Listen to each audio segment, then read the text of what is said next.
अस्सलाम वालेकुम guys, how are you, क्या हाल है आपके। आई होप आप सब ठीक होंगे। और आज हम पब्लिक एडमिनिस्ट्रेशन का एक इम्पॉर्टेंट टॉपिक डिस्कस करने जा रहे हैं और वो टॉपिक है Woodrow Wilson's view of public administration. ये डिफरेंट एंगल से क्वेश्चन इसके बारे में पूछा जाता है और ये एक इम्पॉर्टेंट टॉपिक है जो कि आपको पता होना चाहिए। और इससे भी ज़्यादा जो इम्पोर्टेंट चीज़ है वो ये है कि ये किस एंगल से पूछा जाता है। मैं वो क्वेश्चंस बताता हूँ जो प्रीवियस पेपर्स के अंदर आए हैं और इस टॉपिक के बारे में। एक क्वेश्चन आया, what is public administration dichotomy. ये पब्लिक एडमिनिस्ट्रेशन डायकॉटमी क्या है। फिर इसके अलावा discuss contribution of Woodrow Wilson in public administration. ये भी एक क्वेश्चन आया एक पेपर के अंदर कि वुड्रो विल्सन की क्या कंट्रीब्यूशन थी, डायरेक्टली वो पूछ लिया। एक सवाल आया, it's harder to make a constitution than to run it. अब ये ऐसा सवाल है जो कि डायरेक्टली समझ नहीं आ रहा कि इसने सवाल क्या पूछा है, बट इसके अंदर भी यही क्वेश्चन पूछा गया है कि कॉन्स्टिट्यूशन बनाना तो आसान है बट उसको रन करना बहुत ज़्यादा मुश्किल है।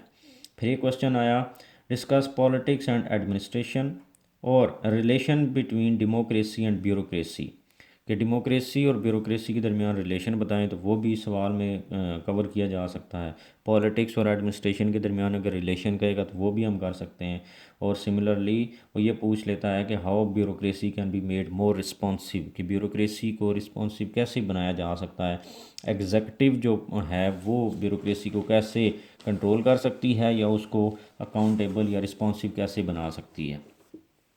तो ये डिफरेंट क्वेश्चंस हैं जो इस टॉपिक के बारे में पूछे जाते हैं। अब होता यह है कि बंदे को टॉपिक तो आता होता है, बस सवाल नहीं समझ आता, जिसकी वजह से वो क्वेश्चन छोड़ के आ जाता है। तो स्टार्ट करते हैं इंट्रोडक्शन से कि वुड्रो विल्सन जो थे वो he was the president of United states of America. और इसके साथ साथ उनको इसलिए भी जाना जाता है कि उन्होंने पब्लिक एडमिनिस्ट्रेशन के अंदर बड़ा एक इम्पोर्टेंट कॉन्सेप्ट दिया और वो ये था, अच्छा, वो जिसकी वजह से उनको फादर ऑफ पब्लिक एडमिनिस्ट्रेशन कहा जाता है। अब वो जो रोल प्ले किया इन्होंने वो कैसे किया कि इन्होंने एक आर्टिकल लिखा, the study of public administration. और उस आर्टिकल के अंदर उन्होंने पॉलिटिक्स एंड एडमिनिस्ट्रेशन की डाइकोटमी का कॉन्सेप्ट दिया। उन्होंने कहा कि पॉलिटिक्स और एडमिनिस्ट्रेशन जो है वो सेपरेट होनी चाहिए एक दूसरे से। इनके दरमियान रिलेशन तो होगा बट ये अपनी अपनी डोमेन के अंदर होंगी। एडमिनिस्ट्रेशन अपना काम करेगी, पॉलिटिक्स अपना काम करेगी। बट ऐसा नहीं होगा कि पॉलिटिशियंस जो हैं वही पॉलिटिक्स भी करें, लॉ मेकिंग भी करें, पॉलिसी मेकिंग भी करें और फिर एडमिनिस्ट्रेशन भी वही करें। ऐसा नहीं होना चाहिए, बल्कि एडमिनिस्ट्रेशन जो है वो सेपरेट होनी चाहिए। तो जो पॉलिसी मेकिंग है वो पॉलिटिशियंस करें और फिर उसको इम्प्लीमेंटेशन जो है उसकी वो एडमिनिस्ट्रेशन करे। ये बेसिकली कॉन्सेप्ट दिया किसने, वुड्रो विल्सन ने फर्स्ट टाइम, जिसकी वजह से इनको फादर ऑफ पब्लिक एडमिनिस्ट्रेशन का टाइटल भी दिया गया। अब उन्होंने कहा कि कैसे कैसे ये डिवीजन ऑफ पावर होगी।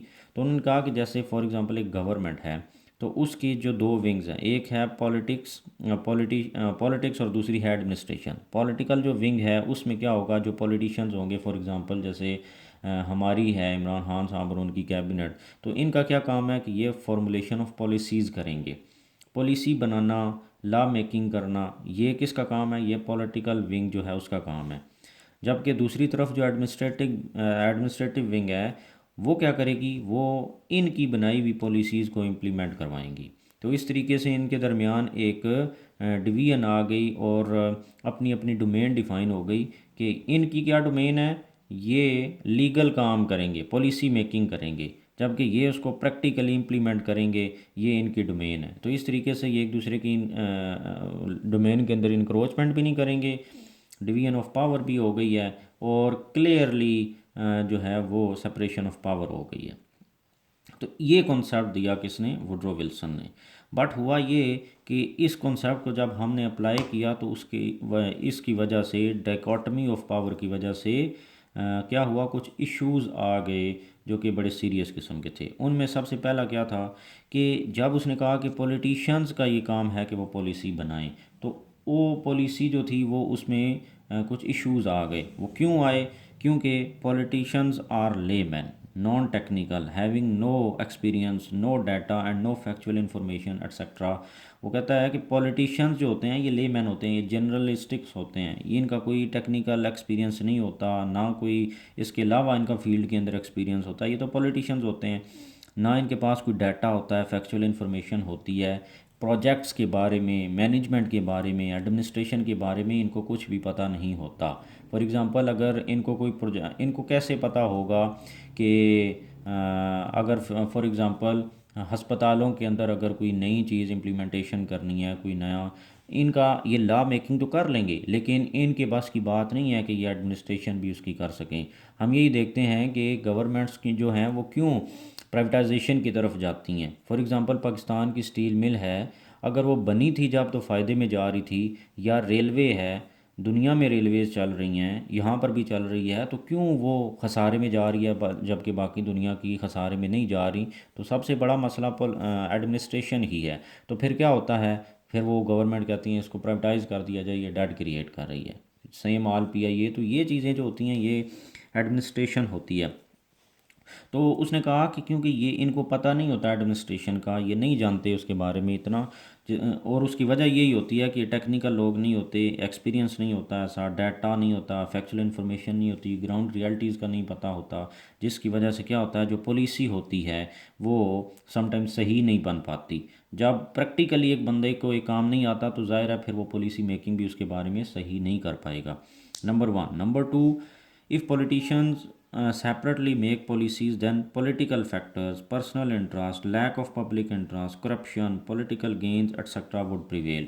तो वो कहता है कि एक तो ये कि ये पॉलिसी सही नहीं बनाएंगे क्योंकि इनका तजर्बा नहीं है। दूसरा ये कि अगर इंडिपेंडेंटली ये पॉलिसी बनाएंगे, एडमिनिस्ट्रेशन के साथ कंसल्ट नहीं करेंगे, तो उससे क्या होगा, ये अपने इंटरेस्ट के प्रोटेक्ट करना शुरू कर देंगे उन पॉलिसीज़ के ज़रिए, पब्लिक इंटरेस्ट को पीछे रख देंगे, मुल्क के इंटरेस्ट को पीछे छोड़ देंगे, सिर्फ अपने इंटरेस्ट के लिए काम करेंगे, ऐसे काम करेंगे जिनसे इनका इंटरेस्ट गेन हो, पॉलिटिकल गेन हो, और करप्शन ये के दरवाजे यहाँ से खुल जाएंगे, और इससे मुल्क को तो फ़ायदा नहीं होगा बल्कि, और ना ही एडमिनिस्ट्रेशन सही हो सकेगी और ना ही पॉलिसी बनेगी, बल्कि इनके अपने इंटरेस्ट गेन होंगे। मिसाल के तौर पे हम देखते हैं कि पाकिस्तान के अंदर इलेक्ट्रिसिटी जो है वो जनरेट की जाती है 60% आलमोस्ट जो है ऑयल एंड गैस के ऊपर, हालांकि बाकी दुनिया के अंदर पानी पे बनाई जाती है, विंड एनर्जी है, सोलर एनर्जी है, न्यूक्लियर प्लांट्स लगे होते हैं, जबकि यहाँ पर हम पेट्रोल पे बना रहे हैं। क्या हुआ कि जब पाकिस्तान के अंदर बिजली का बुरान पैदा हुआ, शॉर्टफॉल आया, तो गवर्नमेंट्स ने क्या किया, पॉलिटिकल गेन करने के लिए ऐसे प्रोजेक्ट्स किए जो सिर्फ 5 साल के अंदर कंप्लीट किए जा सकते हों, ताकि जब गवर्नमेंट जाए तो वो नारा लगा सकें कि हमने बिजली का बुरान ख़त्म कर दिया। जबकि बाकी अगर प्रोजेक्ट्स किए जाते तो वो लॉन्ग टर्म प्लानिंग होती है, ज़्यादा लंबा टाइम उनको चाहिए होता है, डैम जो है वो 10-10 साल ले लेते हैं बनाने के लिए। तो उन्होंने सिर्फ अपने पॉलिटिकल गेंस के लिए क्या किया, मुल्क का नुकसान कर दिया। आज हमारी एक्सपोर्ट्स भी कम है, मुल्क के अंदर इन्फ्लेशन है, लोगों उस इन्फ्लेशन, बिजली महंगी होने की वजह से एक्सपोर्ट्स गिर गई हैं, मैन्युफैक्चरिंग कॉस्ट ज़्यादा होने की वजह से मुल्क के अंदर महंगाई है, और ये सारी चीज़ें हैं। तो इसलिए वो कहता है कि जब सेपरेटली ये पॉलिसीज़ बनाते हैं तो फिर क्या होता है, मुल्क का नुकसान होगा, और उससे क्या होगा कि ये अपने इंटरेस्ट को प्रोटेक्ट करेंगे, पब्लिक इंटरेस्ट और मुल्क इंटरेस्ट को पीछे छोड़ देंगे। फिर तीसरे नंबर पे नो अकाउंटेबिलिटी।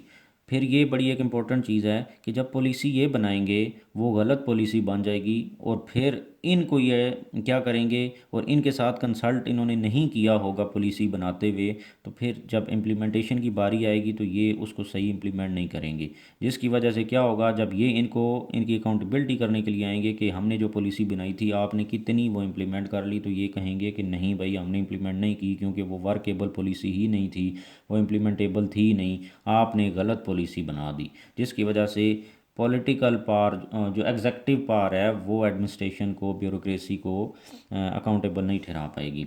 फिर नंबर 4 पे क्या हुआ कि रॉन्ग पॉलिसीज़ बन जाएंगी इन तमाम चीज़ों की वजह से। तो ये कुछ मेजर इश्यूज़ हैं जो कि इनको सेपरेट करने की वजह से, डिवीजन ऑफ पावर की वजह से, या डोमेन डिफाइन कर देने की वजह से जो है ये इश्यूज़ इमर्ज हुए।